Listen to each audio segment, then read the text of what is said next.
Om Swastiastu. Halo anak-anak. Kemarin kita sudah membahas sub pertama yaitu tentang Weda. Hari ini kita akan membahas tentang sub bahasan 2 yaitu tentang Srada. Srada, sebagai umat Hindu, ada tattwa atau dasar sastra menjadi pokok dan landasan bagi para umat Hindu untuk mempercayai keberadaan Tuhan. Kepercayaan umat Hindu tersebut tertuang dalam 5 dasar keyakinan yang dikenal dengan Pancasrada atau 5 keyakinan untuk mencapai tujuan hidup.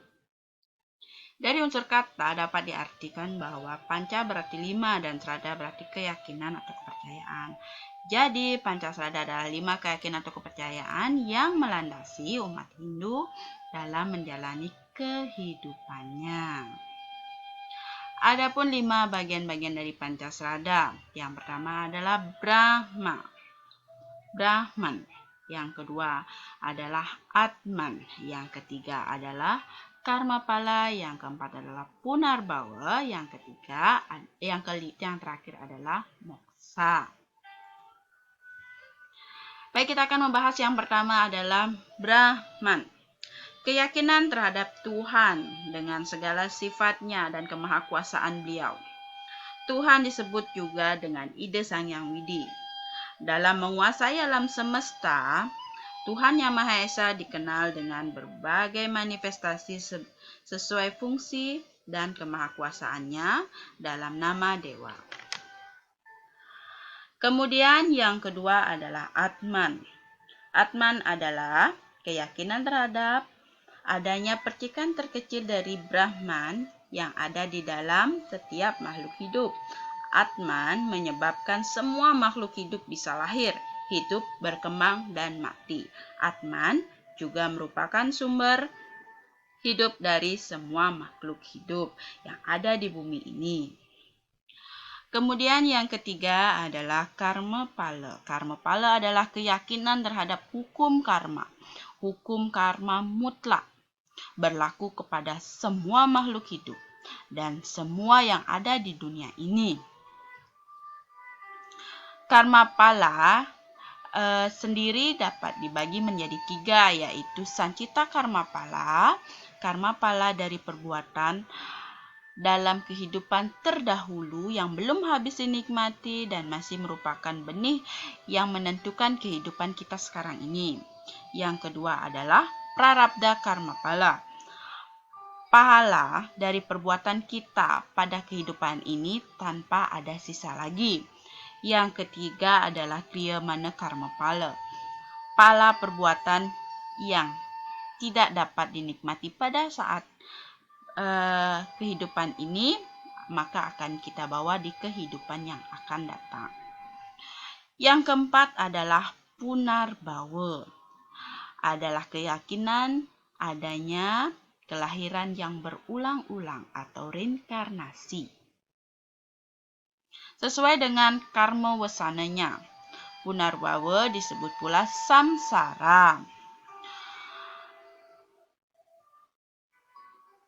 Samsara berarti sangsara, di mana Atman belum bisa menyatu dengan Brahman dikarenakan karma atau perbuatan Atman masih kurang dari ajaran kebenaran atau dharma.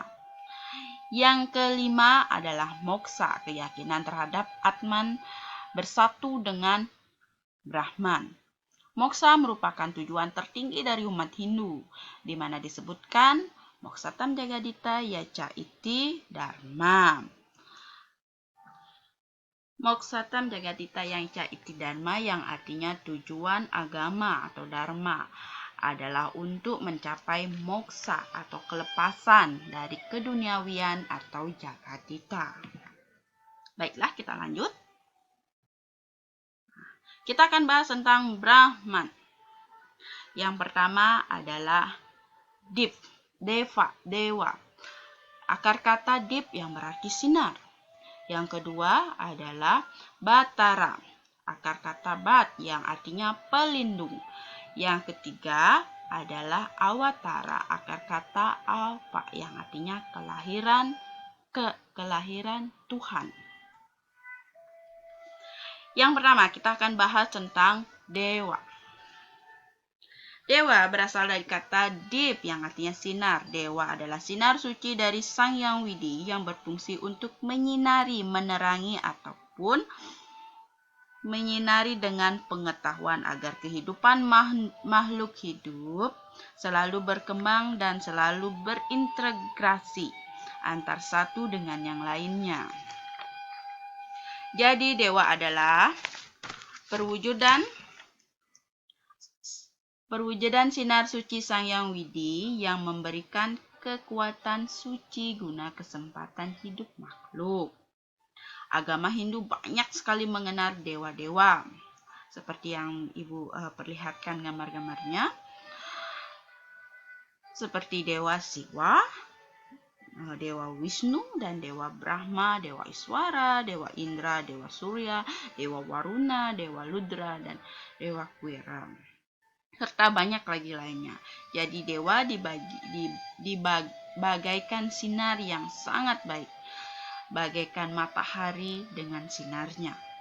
Dewa-dewa sebagai sinar suci Tuhan memiliki fungsi yang berbeda-beda, antara lain seperti Dewa Indra sebagai dewanya perang, Dewa Brahma sebagai dewa pencipta, Dewa Waruna sebagai dewa laut, Dewi Saraswati sebagai dewinya ilmu pengetahuan, kemudian Dewa Ganesha sebagai dewa keselamatan, Dewi Sri sebagai dewi kesuburan, dan Dewa Sangkara sebagai penguasa tumbuh-tumbuhan, serta Dewa Siwa sebagai pelebur. Nah, ini contoh dewi-dewi, gambar-gambar dewi-dewinya. Banyak sekali penjelasan tentang dewa dan dewi dalam agama Hindu yang dapat kita jelaskan nanti. Baiklah, untuk mempersingkat waktu, yang materi berikutnya,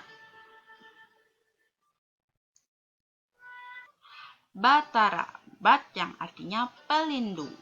Jadi Batara adalah aktivitas Sang Hyang Widi sebagai pelindung ciptaannya. Semua hal di alam semesta dilindungi oleh Sang Hyang Widi. Ada begitu banyak nama-nama Batara sesuai dengan tempat, fungsi, serta kedudukannya. Contohnya Batara Guru, Batara Rudra, Batara Gana, Batara Wayu, dan Batara Uma. Ada juga Batara Antaboga yang memiliki kemampuan untuk menstabilkan bumi. Kemudian ada Batara Basuki yang memiliki kemampuan untuk melestarikan air. Dan masih banyak lagi Batara-Batara yang dapat kalian ketahui. Baiklah, sekian penjelasan Ibu tentang Srada, Pancasrada, yang subbahasan pertama adalah Brahman, keperyakinan kita terhadap Tuhan yang dibagi menjadi 3. Yang pertama adalah Dewa, Batara, dan Awatara. Tapi Ibu hanya akan menjelaskan sampai Dewa dan Batara. Untuk Awataranya akan Ibu jelaskan pada bagian penjelasan 2. Nah, tugas kalian adalah kalian cari Awatara kelahiran yang pertama sampai ke kelahiran yang terakhir. Kalian kelompokkan kelahiran Awatara tersebut berdasarkan zaman kelahirannya. Sekian penjelasan pada sub kali ini. Ibu tutup dengan Parama Santi. Om Santi Santi Santi Om.